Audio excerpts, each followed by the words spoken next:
Yung product ni Honest Glow ang favorite mo at gusto mong ma-receive from? Oh my God! Finally, ito talaga yung pinaka-favorite product ko from Honest Glow.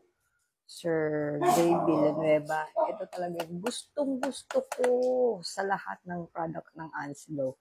I tried so many times sa mga other products, pero si Honest Glow lang ang nagpawala ng melasma ko. Yan. Tingnan mo, nag-lighten talaga yan, girl. Tapos ito, sobrang itim talaga niyan. As in, parang sinumpa. Pero I tried this first, Honest Glow Papaya. And then, sunundan ng Honest Glow Pink with serum at saka ng sunscreen. O, diba? Bundle-bundle akong bumibili dito. And then, after ko ng serum, sunscreen, tsaka yung kulay pink na sabon. And then, finally, napanood ko kay Wear Sunscreen, yung pinaka-the best sunscreen daw is ito.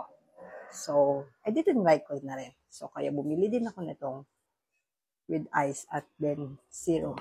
So, this product talaga is my favorite. Pinaka-favorite. Favorite na favorite. Kasi, sobrang nag-light talaga siya.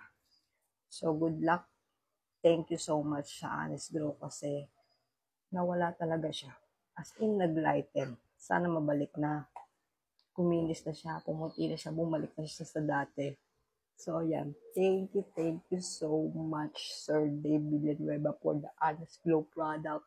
I really deserve na makaklaim ng free pag-giveaways mo.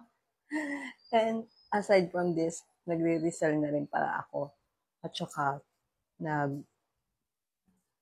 affiliate sa mga products mo kasi gusto kong i-try ng iba yung nangyari sa akin.